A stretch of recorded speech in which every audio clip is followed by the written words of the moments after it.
this miraculous thing happens where you all of a sudden are like, oh my God, I'm somehow dealing with this. Because as you know, because I know you've experienced a lot of loss, life does not slow down. It barrels forward, and you can't stay in that station. The train's going to keep going, and you have to get on the train, bruised and broken and hurt and crying and feeling alienated from everybody else. You still got to sit there in that chair on that train going to the next station, right? Welcome to Grief, Gratitude, and the Gray in Between podcast. I'm your host, Kendra Rinaldi. This is a space to explore the full spectrum of grief, from the kind that comes with death to the kind that shows up in life's many transitions. Through stories and conversations, we remind each other that we're not alone.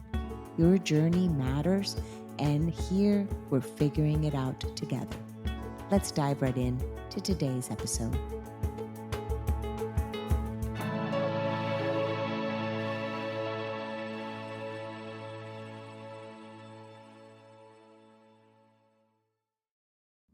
Let's start with a quick disclaimer.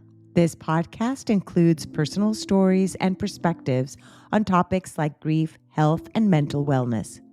The views expressed by guests are their own and may reflect individual experiences that are not meant as medical advice. As the host, I hold space for diverse voices, but that does not mean I endorse every viewpoint shared.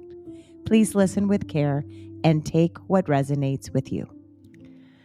Hello. Today I have Tim Cummings on the podcast. He is an author. His first novel, Alice the Cat, was a finalist for the American Book Awards and won several other awards. And now his new novel is The Lightning People Play, and it came out just this last summer, 2025. And we will be talking really about his life. What are the themes of the reason that he writes, and we'll go from there. So welcome, Tim. Hi, thank you so much. Thank you for being here. And there's, as the audience will see, like if they check out on Instagram is where I post sometimes these little video clips of my guests. Other than them listening, they'll get to see your really cool office. I'll describe it to y'all if you haven't. It's like it's right now, it's morning for him right now in California. You are in California, right? Because you do teach at UCLA. So I'm not just making making it up. And there are it's like purple and all these like what are those called? The night lights that Projector night lights, night sky. projector night. Yeah, my daughter has that same one in hers, and she changes the colors, and she likes to go to sleep with that on. And I'm like, right, isn't it distracting? It's light. She's like, no, it's not. I'm like, okay. So it's really cool. And you have a lot of different hobbies. Of what I saw in your resume, you like to cook, that you make the best chili. I make an infallible chili. I make an incredible lasagna. I make a really incredible chicken parmesan. Oh, okay.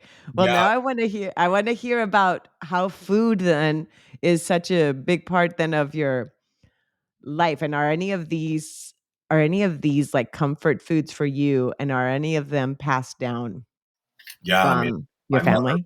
my mother was Italian. My mother was Okay. Southern Italian. She was from Bari. So there was a lot of Italian food when I was growing up, and my dad was Irish. So the Irish Italian mixture is a lot of passion would be a nice way to put it. And yeah, a lot of big family, a lot of dinners, a lot of cooking. So yeah, I think my penchant to make really amazing Italian food is passed down in the bloodline. Although Mm. I didn't know that I could do it for a long time because I mean, my years as a college student and then gallivanting around New York City as an artist, it wasn't until, settling down somewhat, that and getting my first home. This is our second home. That you start to nest and things like that become a part of your life. Cooking food and doing Thanksgiving at home and finding ways to um, make your home cozy through your design and your style. And, it's like, I don't want to go out and drink. I want to go to Home Depot. I need plants. I love it. It's, it's like, wait, I'm buying plants now. I guess I am a homeowner. You're like, I've Oh, yeah. matured. I'm an adult. I Yeah. buy plants now. Yeah. I have 7 jobs now. Yeah. I have a mortgage. Yeah. I love it. Okay, so tell us about your upbringing. So you just mentioned New York. So tell us where you were born, where did you grow up, and your family dynamic, because that will like you have both of your sibling, two of your siblings have passed, both your parents have passed. So I want to kind of Yeah. get to know Tim. So my family originally hails from Bay Ridge, Brooklyn, the Irish Italian of Bay Ridge, Brooklyn. I don't know if you've ever seen the movie or read the book Brooklyn. The movie stars the amazing Saoirse Ronan. And it's basically the story of a young Irish woman who crosses over the ocean and lands in Bay Ridge, Brooklyn, and has to make a new life there. And she meets a young Italian boy. Um, that's my parents, except reversed. But when I saw that movie, I was seeing my beginnings. I was seeing my young parents in the late 50s in Bay Ridge, Brooklyn, coming together, the fashion, the the life in New York City then, all of it. It was very haunting and beautiful. So yeah, that's where my family hails from. When I was born, the family got a house out in Port Jefferson, which is out on the eastern end of Long Island, because I was the sixth kid. So Oh, that is a big family. yeah, there was no room anymore in the city. And I grew up out there. And yeah, my dad was a New York City fireman. He was a lieutenant. And he did that. He worked in the South Bronx for over 30 years. And I grew up with a severely epileptic brother around whom the book, Oh, this book is okay. So um, Baxter yeah, Bax is that character, okay, of your yeah, brother. he's loosely based on my experience growing up with an epileptic brother. Um, So life was life in New York, and I think the most seminal things that took place in my life were, first of all, a deep love of reading and books, which I locked onto at a pretty early age, and I have very vivid memories of going to the public library and taking out as many books as you could possibly take out and reading them voraciously, and then I had this thing where I would write fake book reports. I didn't need to do that. I didn't need to do it. I think in my young mind, I was trying to find a way to remember what I was reading or process it in my own way.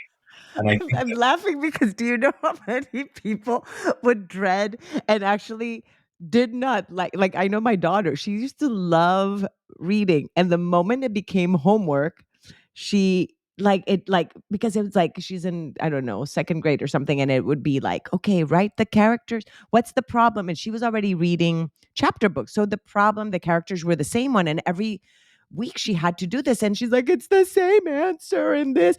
Because it was just a different, like it was, they were thinking it was just like one. And she's like, I don't, and it would became so frustrating that she really started to dislike. So for you to be saying that you loved writing book reports, that fake report, yeah, fake book. So, you are definitely in the right field you're definitely in the right field for sure. You're following your passion. oh yeah. And then when I was 11 years old, I was asked by a teacher at school to audition for the school play, and I didn't even know what that was. I was like, the what? So that should clue you in as to the lack of culture around which I grew up. But um, And did you audition? Well, I know you're now in, yeah, I you've auditioned, done a lot of plays and acting. So the fact that somebody brought that up to you, I love that, because it was not that instinctively you like knew what play were, but somebody saw that you had the talents of possibilities of being an actor, and yeah, then you. ready for it, I guess. And so I went in there. It was a musical for kids about the life of Ben Franklin, with whom I share a birthday, weirdly enough. Mm. And I booked the lead role. I didn't know before that I could sing, that I could act, that I could dance. And that set me off on a journey that has lasted 4 decades already. So, but I remember in my mind the way that I always felt about acting or about performing or about inhabiting a character was that it was some kind of logical extension of the people that I was meeting in these books. And my mind said, oh, they're just like the characters in the Beverly Cleary books or the Choose Your Own Adventure books or the Wrinkle in Time books, except they're not on the page, they're up there on the stage.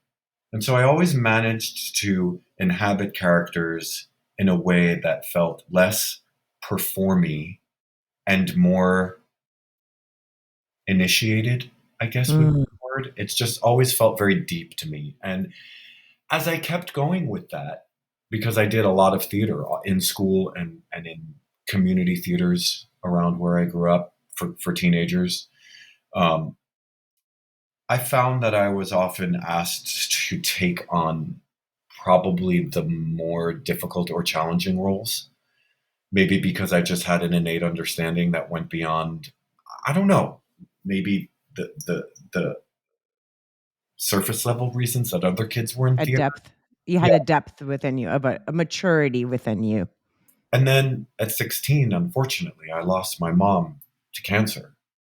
And then theater, or my penchant for stepping into other worlds, became a lifeline. Mm. Mm. Um, and so by the time I got to New York University to study it, and I could really look at it like an archaeologist, like an historian, like a scientist. What is this thing? What is storytelling? What is performing? What are these plays? Um, I think a lot of the profundity with which I attacked the work came from trying to deal with this monumental loss that at that age was unfathomable. I mean, I have these sort of vivid memories of feeling like, how am I gonna? I can't. It felt in a weird way like life stopped, that I couldn't see a bridge across to the next landmass of life because I didn't know how to live without a mom. It felt to me like, I mean, a mother is the greatest aspect of love and support that the universe gives all of us. There's nothing better. And when it gets ripped out of your life, especially as a kid, then the feeling that I had of, I don't know, how am I supposed to go through the next 10, 20, 30, 40, 50, 60, 70 years of my life? And the so I would have these like panic attacks. I would have these like a mental labyrinth I was trying to make my way through. I was the only one of my peers who was dealing with this. And all this is to say that, I was looking for places where I could put this grief. And I always found the healing in storytelling, whether that was reading books. I was writing, of course. I was writing essays, I was writing poetry, I was writing short stories. I didn't focus on it and start publishing as an author until later. I went back to grad school in my early 40s to get my master's. But up until that time, I found comfort and I found family and I found meaning in doing plays. And um, every so often, something would come along that would show me that I could be of service as an actor. Like when plays came along that were talking about social justice issues or historical things, right? I remember in college having to do a show called Bent by Martin Sherman, which was about homosexuals in the Holocaust. And I thought, oh my God, I can inhabit these men. I understand the level of emotion that needs to be brought to this. And so whenever a play came along that felt like a service job, when I did The Normal Heart by Larry Kramer, When I did The Guys by Ann Nelson, which was a play about September 11th, then I felt I could really step into my power, especially as somebody who had dealt with the grief of losing my mom and then losing my brother, the one who had epilepsy. Glenn. So, as you're saying, I can relate to a lot of what you're saying. I actually I have a bachelor's in theater arts, so I can relate to. I did apply to UCLA. I did not get into the theater department, so I'm a CSUN. I'm a CSUN graduate. Oh, nice. Yes, I went to SMC and then to CSUN. So when you're sharing this part about embodying these and really relating to these characters and bringing them to life on stage, it makes me think of even just like when I wrote my essay for my application. One of the things that I wrote that for me was so meaningful with theater was the emotions that it could evoke in an audience and how people could relate or see themselves on a stage, because it had happened to me as a kid seeing my dad was also an actor on stage doing Man of La Mancha during rehearsal and being like Wow. he was like pushed, and rolled. And I'm 6 years old and my sister was 4 and we're like sitting there crying, Daddy, and like feeling like something was actually happening to our dad and feeling like this was alive, like this was happening. And that emotion stayed with me of knowing a what a performance can create in someone else watching. So for you to embody these characters and translate into life and bring those emotions and connection. And that's the thing, it's connecting with the audience and somebody seeing themselves, which is why I have this podcast, is people connecting to someone's story Yeah. and not feeling so alone. So it's just beautiful that you're able to do that. I'm thinking with your writing, your two books are mainly young adult for Alice the Cat and The Lightning People.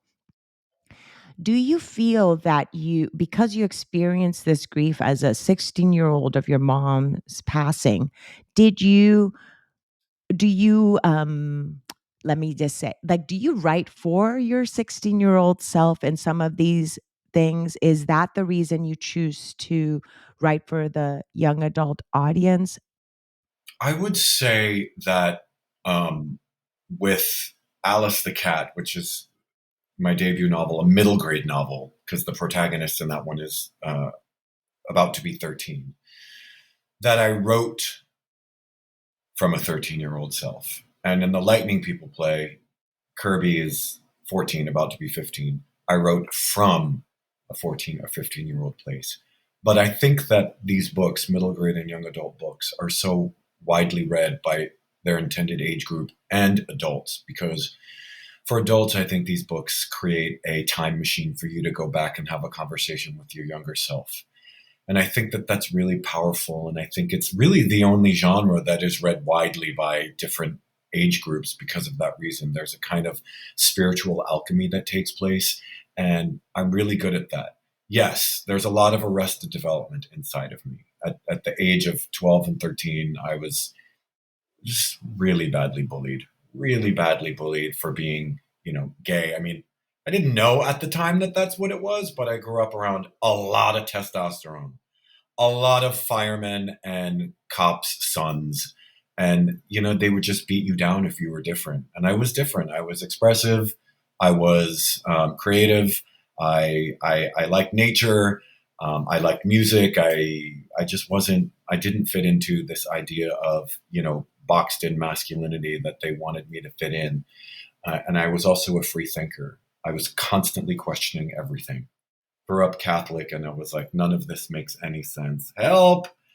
So, I write from that age, and then of course losing my mom, and also a lot of the trauma of growing up with my brother's seizures, which were very violent and very chaotic for the family, and a lot of things happened that I think went into my subconscious.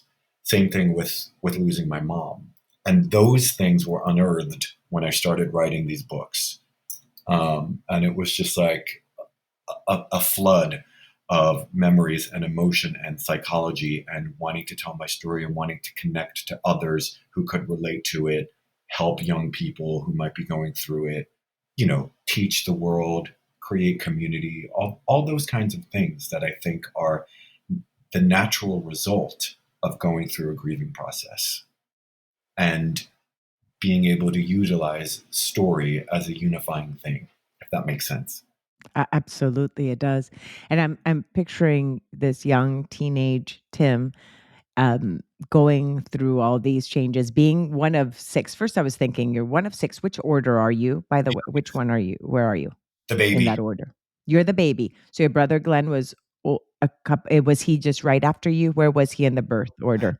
My brother Matthew was the one who was epileptic. Oh, it's your brother Matthew. Why is there a Glenn in the Glenn was my one of my older brother? who passed away in 2018, Oh, had a heart attack. okay, so that's another brother. Okay, so it's your brother Matt that had epilepsy. Okay, so tell me the birth order there. He was how old? Much older He than was you? older than me. Okay, so that was really close. So you're living with that uncertainty. You're one of six. I was as you're saying, because storytelling, even when you're sharing, like I create images in my head as you're like saying, I'm picturing books becoming like this refuge almost of like the reading of like, this is the quiet time I'm reading. It's a way of zoning out sometimes what's around in the world, right? Yes, my mind was creating pictures. My mind was very visual, very photographic memory. I mean, keep in mind, as Gen Xers, we didn't have internet. We had Hmm. TV, but TV was even limited back then. And so we were able to utilize our minds in a different way than younger generations in terms of um, being able to project those things out onto fields in front of us, which later got replaced with screens, right? So I think younger generations have a different way to utilize their imagination than we did. And yes, these books helped me to see the world like Hmm. a projector. And um, I always remember, and I think this is probably from the chaos of my family. My dad being a fireman, he was a big, intimidating Irish man. You know, fireman. He wasn't around a lot. He was a reticent guy. My mother was just a lot of love, but a lot of chaos. My brother's epilepsy. Um, there was a lot of need for me to escape into these stories or um, find a way to relate to other like people on the fringes, right? Because my brother's epilepsy was kind of this weird thing and it wasn't talked about much and it was kind of creepy. So I felt on the outside. And then, of course, being bullied for being different, I felt on the outside. So I was always able to relate to, what would be called marginalized people in these books. And I always found myself rooting to this day for the underdog, for the underdogs of society and those who get pushed aside for things over which they have no control. And we know we're dealing with this in a really intense way right now in our country, right? It's like people are just being ostracized and, thrown to the wolves for their skin color or their religious belief or their sexual identity or, gender identity, right? Things around which people should not be ostracizing you. But at an early age, I found myself willing and able to relate to that. And that is a very important part of an engine of conflict in a lot of stories, right? So I think that's what helped me basically from a young age. I was an empath. Yes. And, Yeah. and a lot of storytellers are. And I think that, what's amazing about being an empath is as you go through life, you naturally find the others Mm. who are like that. And how was it then for you in that journey? So here you are in your teens. This is what you were going through. Then you go to college. Like at what point? I mean, you in high school when you started doing some plays. When did you start feeling like, wait a minute, here I was being bullied in my early teens. Now I have community. Well, hello, buddy. I have. That's I Gertie. have She wanted two. to say hello. What is her name? Gertie. Gertie. Hi, Gertie. I have two myself. They're both at my feet right now. Um, I'm like, that was his dog saying hi. Um, so with you then going to NYU, like when was it that you realized, wait, I am not alone. There are others like me, and feeling that sense of community and of acceptance, because there's a lot of grief. That's the thing we were talking about grief in terms of death as well that you went through, but there's so much grief in our lives as well when we don't feel like we quote unquote belong, or the society is not Yeah. accepting of who we are. So when you found your community, tell us about that, please. So I feel like when I found theater, I really started to find my community. I remember at that time, there was a sense of empowerment because um, all of the people that bullied me or made me feel like a third class citizen were very, very, very, very, very angry about the fact that I was up there on stage playing the lead role in these plays. And it, to me, it was almost, a rebellious thing. This was around the time that I started to come into myself as somebody who was in. Hold on one second. She's scratching. Come on. There you go. There you go. She'll do that about 5 more times.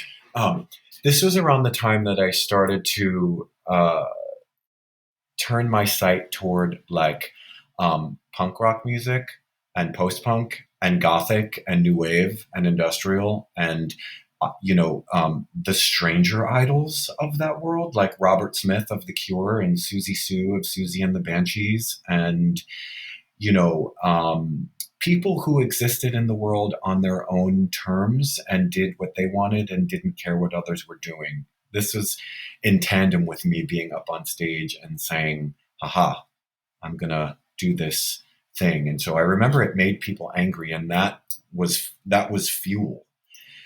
When I got to these other theater companies was when I started to meet people from all over Long Island, different school districts, etc. That was where I met my two lifelong best friends, with whom I'm still best friends, and met the most interesting people of my life through doing theater. And I think, as you know, any person who is a thespian will tell you that it's found family. And those are bonds that you never lose. I mean, doing a play together with somebody bonds you um, for life. And that theme is very redolent in the Lightning People play. I mean, Kirby and his friends are found each other through doing theater and work together beautifully to do something really good for somebody in need. And that is definitely an analogy for my life as a theater artist. So I would have to say, I mean, I owe such a debt of gratitude to that teacher who somehow saw this thing in me and Mhm. put me on this journey. That was where I met my very, very best friends, and worlds just kept opening. Worlds kept opening to me more and more and more as I went through the process of um, learning more about theater, doing more shows, booking work, right? Mm. Like when you keep getting casts, that's a message Validation. Yeah, that, validation. that that you're doing something right, and that was very satisfying. So, um, you know, to be honest, as a teenager, I wasn't sure that it was something that I wanted to do with my life. I'm a Capricorn, and I'm really into like science, and I love the ocean, and I love outer space, and I really thought I was going to go study marine biology because I'm a cephalophile. I freak out Uh, over octopuses and nautiluses, and eight-legged creatures, as it said in your bio. I'm crazy about sea creatures, and so I really wanted to study marine biology and I wanted to study astronomy. But after my mom died, I was afraid that if I didn't find some way to live in imagined realities and expressive situations that I would lose my mind. I was afraid that if I went and studied science, that it would be too clinical and wouldn't allow me the outlet that at that time in my life I really needed. So I kind of pivoted and decided that I wanted to try and, pursue it. Even though at that time in my life I wasn't sure what that meant. I just know that, I mean, it was pretty serious, as you might know, like auditioning for schools and getting in, and just like, man, it is hardcore. So I think that's what prompted my decision to say I'm going to go to New York City. I'm going to move into the city and see what it's like for me to be an artist or study being an artist in this world. Yeah, in this theater world. Hi, I just wanted to take a quick pause and ask that if this episode is speaking to you, I'd love for you to subscribe to my newsletter. Just go to my website, Grief, Gratitude, and the Gray in Between, and you will be receiving some of my newsletters I send every probably couple of weeks. Also, if someone has popped into your mind and you feel that this is something they would resonate with, please send them this episode right now, because it may just be what they needed to hear. Now, let's get back to the show.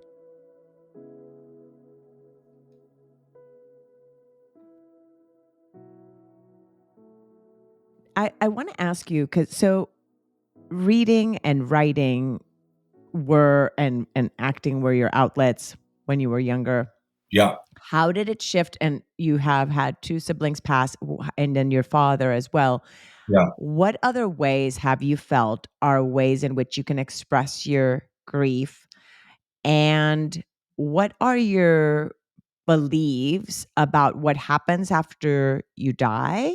And do those tie into your relationship with death and your grief?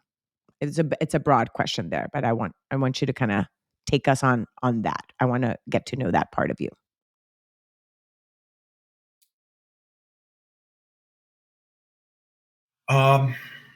Growing up Catholic was really difficult for me, primarily because I felt a little robbed of what may have been a more pure experience of faith. Because when we would go to religion classes after school, which we had to do in order to get our communion, do our confirmation, I was pretty badly bullied. I remember, and we would be waiting outside to go into the church for these lessons, and the boys would be messing with me in really aggressive ways. And I would see the priests and the nuns see this, and nobody did anything about it. And I think a lot of that was because in the Catholic religion, they don't want you to be gay, right? All of that. And so I just felt like people turned away from it and didn't defend me. And all this is to say, it's why I turned away from Catholicism and went on a search for my own sense of spirituality, which, by the way, is the main theme in Alice the Cat. Tess is not brought up with any religion. And so when her mom dies, she has to figure it out for herself. And that's why there's a ghost in that book, because the relationship that she has with the ghost teaches her something about the afterlife that she needs to know. So it's written almost like, it's written in a way that maybe it's not really happening and it's just her mind steering it. It's ambiguous, which I think it should be. But that, I think, being steered away from Catholicism because I was witnessing the hypocrisy firsthand made me look at what else was out there.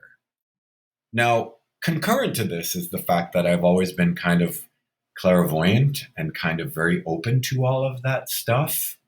And a lot of weird stuff happened to me when I was a kid that growing up in a Catholic family was not talked about.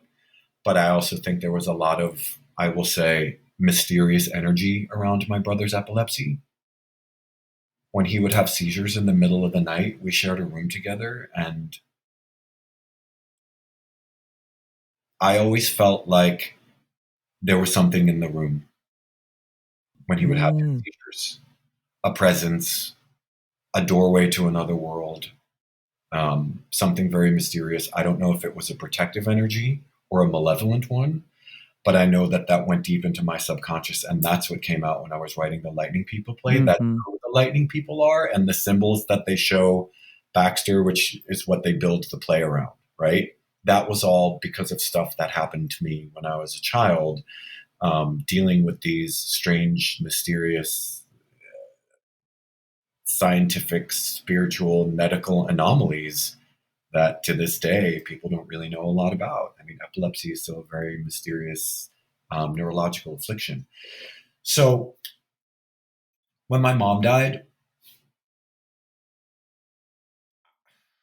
I, I felt like I was talking to God a lot, but I was really mad at God. And I think that my relationship to God for a while was, what the hell?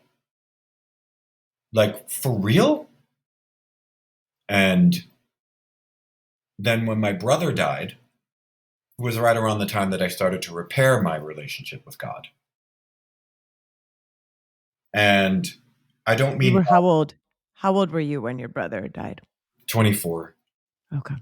So it's just like I don't mean God like in any way that God is often depicted in our human reality. I was trying to figure out something else. It was more of energy, love. yep, yep, yep, something that you could see and feel, and not framed by the narratives of the Bible and other holy books around the world. I started to repair that relationship, and then my brother died. And I had to pivot again. Um, and then I lost my father, and I didn't have a good relationship with my dad. We came out like this,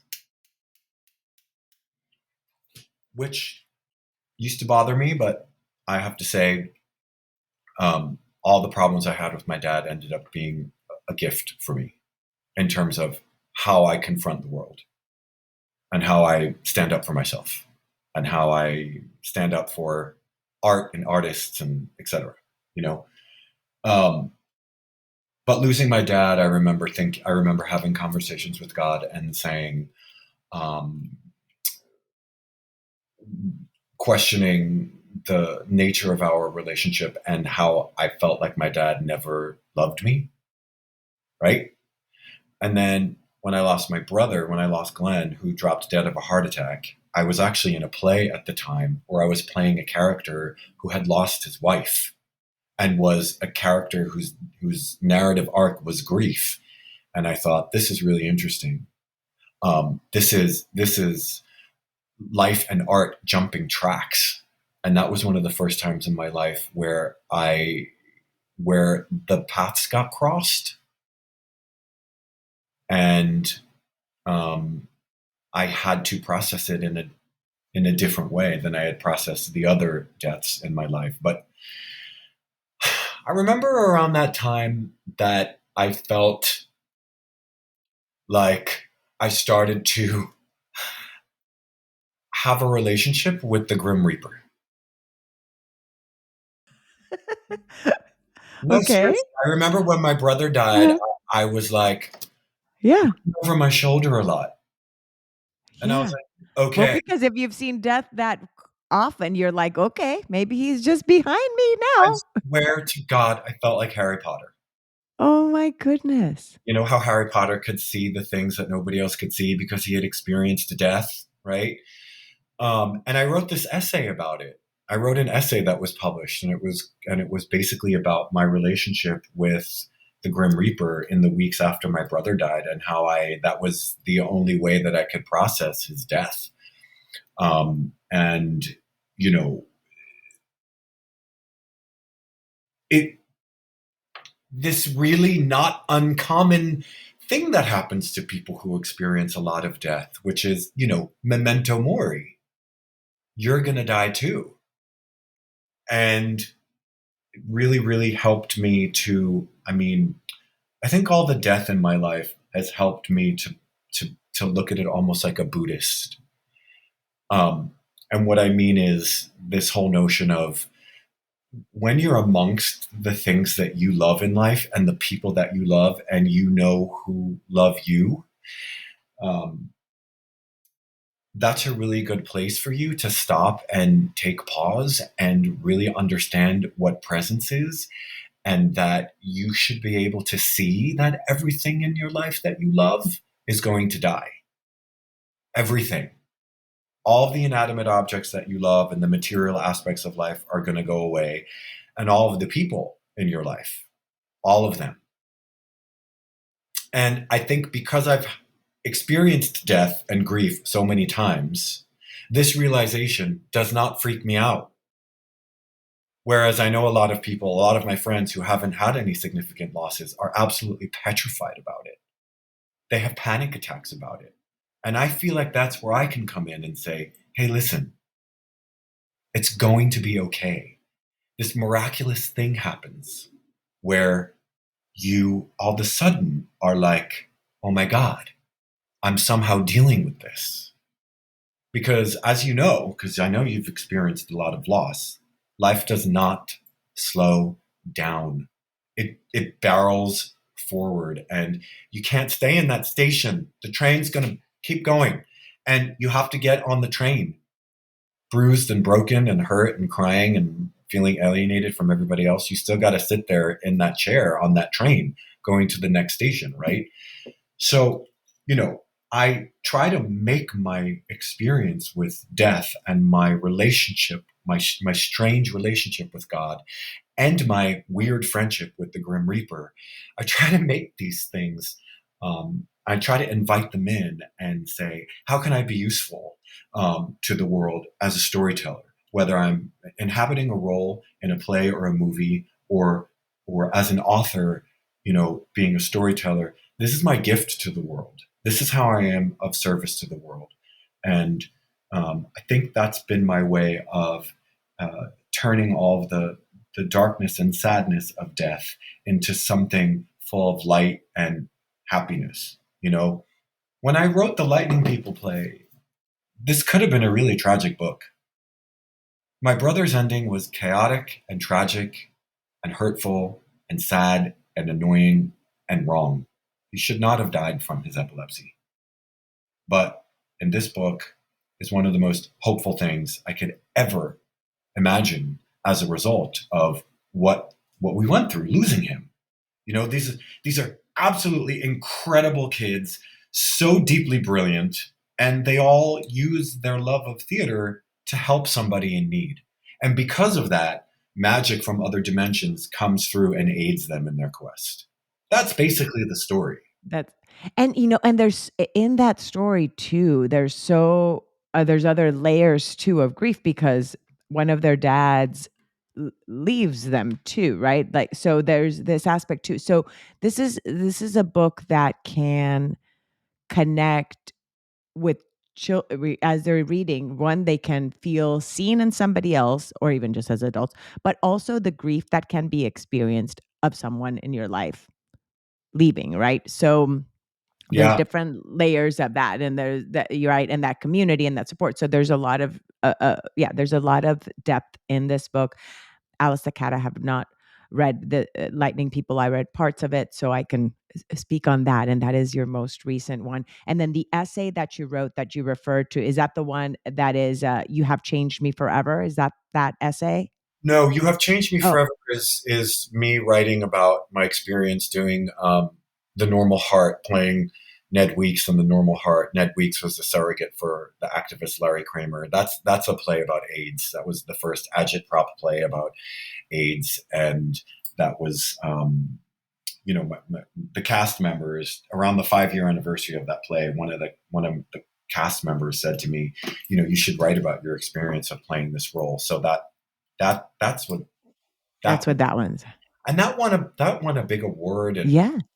and that was a really cool um, reflection on sometimes what it's like to being artist and take on a role. The whole premise of that was Larry Kramer was a very brash Cassandra of a guy who screamed and yelled and bullied his way through the administration who wouldn't listen to him, fighting for his friends when nobody cared and nobody understood what AIDS was, right? He was one of the founders of GMHC and later ACT UP and these organizations who fought to get some awareness and later medication that would stop HIV from turning into AIDS. But I remember he took so much heat for being who he was. And when I played that role, I took a lot of heat critically. And I was so confused and upset. And I thought, oh, well, actually, when the fog of all of that disappointment and sadness cleared, I thought, oh, actually, this is a good thing. Because if I hadn't done my job well, then they wouldn't be criticizing me. Mm-hmm. So basically saying that I actually did right by Larry Kramer by doing it in such a way that people got really annoyed by what I was doing. No, the essay about Glenn is called Walking Glenn Away. And the premise of that is around the time that he died, I read something that said walking is the best thing for grief. And so I spent a lot of time walking to and from work. My job is about 3 miles from my house.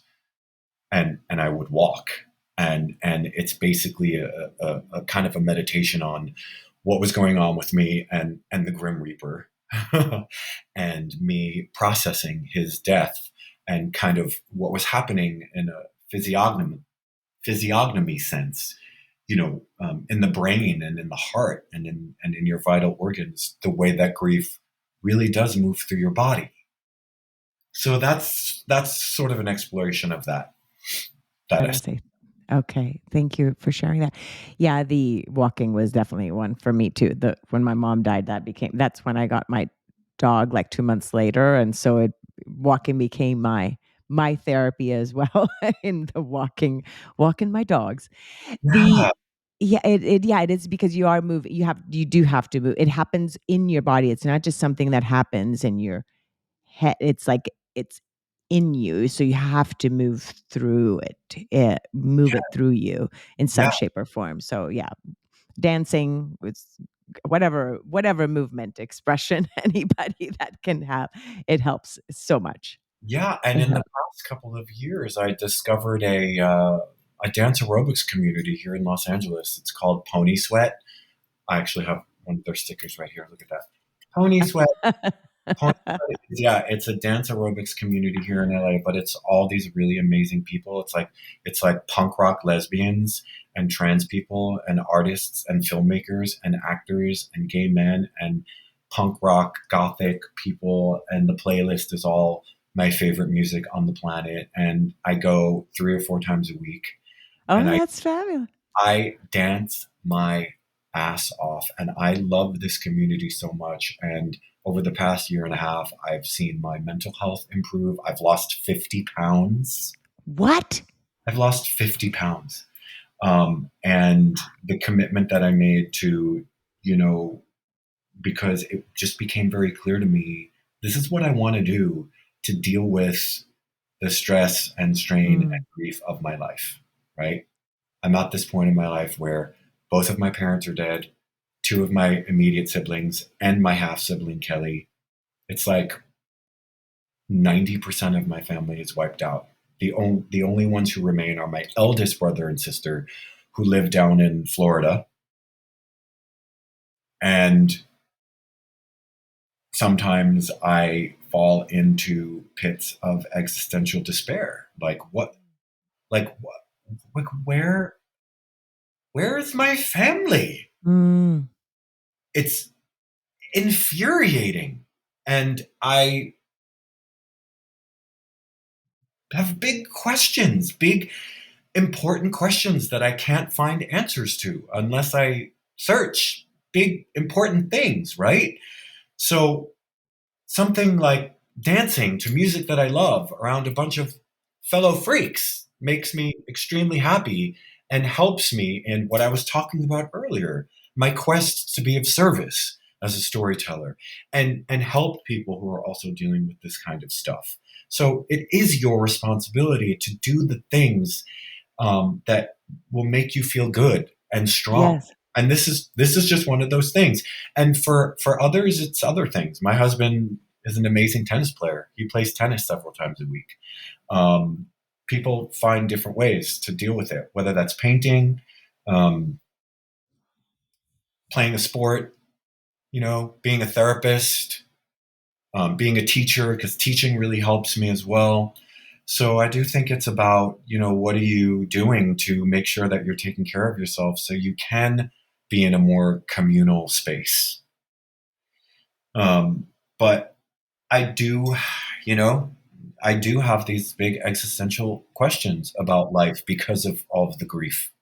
Absolutely. And it would be odd if you didn't, right? And it is something, yeah, it would be odd. And we are inquisitive beings, right? We are meant to be questioning and asking. That's who we are as human beings. And it's okay to have questions and to try to find answers. And when you go through things that are hard in life, it maybe rocks it a little bit more. And then but you also, like you said, even to your friends that are going through things that are hard, it is survivable to go through these. It is survivable. We can go through really hard things and still, like you said, hop back on that train of life and continue on and have it be something that is not just survivable, but that's also meaningful and thriving and creating an impact and service in other people's lives, like you've been doing with your writing, with your teaching, with just being who you are, right? And your acting. So thank you so much, Tim. Tim, I always like to ask this as I'm closing out. Is there something I have not asked you that you want to make sure that we share with the audience before we tell them? And then we'll wrap up afterwards to see how they can get the books and get in touch with you. But anything else regarding the topic of grief or gratitude that you want to add to the audience?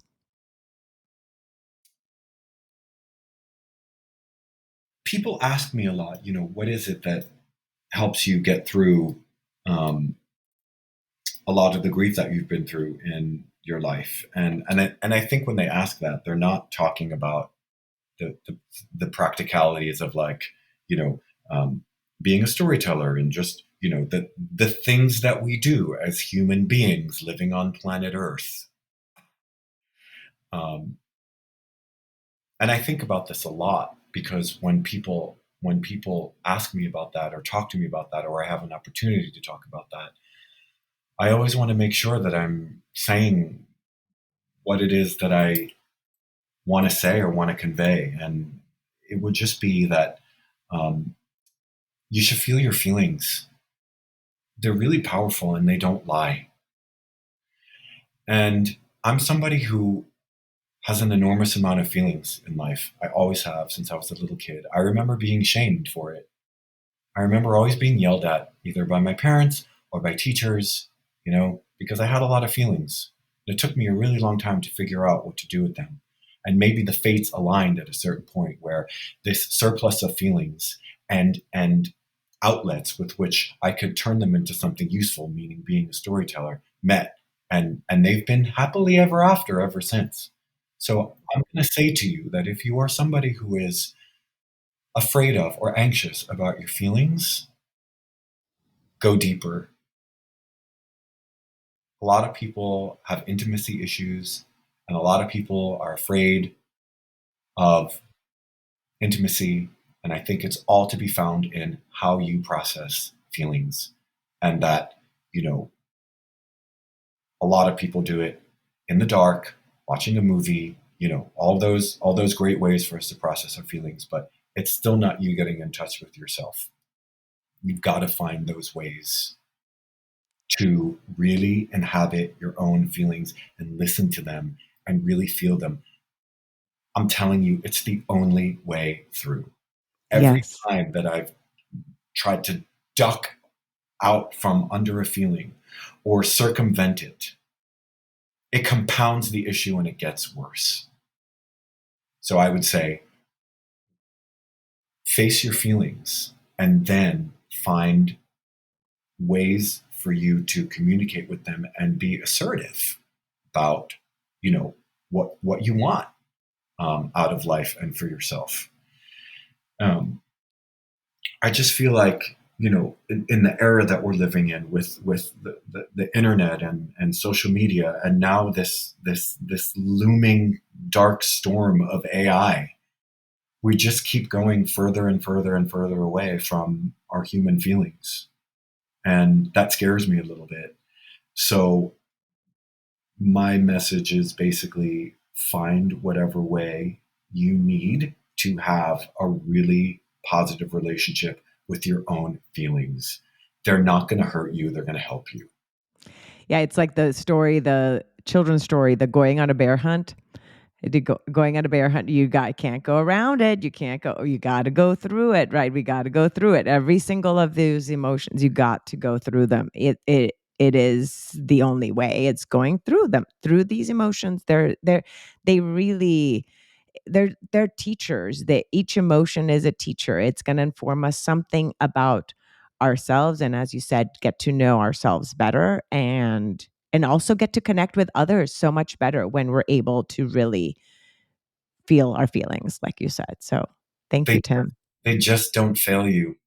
They don't. You're right. They're there for us.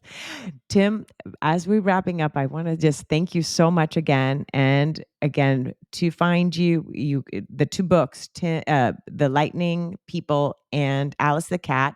And Alice the cat. Yay. And Alice the Cat. Best way, going to your website. I'll Yeah, make sure to link. my website, timcummings.inc, INK, like an octopus. INK. Okay, like the ink. Okay. And I'll make sure to put that in. Yeah, there's pages on my website that provide many, many, many, many links to all the different ways that you can purchase the book, and also, through my Instagram, That's fabulous. which is Thank you also again. on my website. And if we want to read the essay that you did about about your brother, like and with your conversation with the Grim Reaper, is it on your website too by chance? I'm almost positive it is, but I need to Okay, double check because I think cool. there was a copyright issue with the publisher. So I need to double check if that was resolved, but I could also send it to you. Okay, that's great. And Thank you again, Tim. Thanks for being on the podcast. Thanks for sharing your life and again your books too, bringing those to life as well. So thank you. Pleasure to meet you. Thanks. Same. Thank you again so much for choosing to listen today. I hope that you can take away a few nuggets from today's episode that can bring you comfort in your times of grief. If so, it would mean so much to me if you would rate and comment on this episode. And if you feel inspired in some way to share it with someone who may need to hear this, please do so. Also, if you or someone you know has a story of grief and gratitude that should be shared so that others can be inspired as well, please reach out to me. And thanks once again for tuning in to Grief, Gratitude, and the Gray in Between podcast. Have a beautiful day.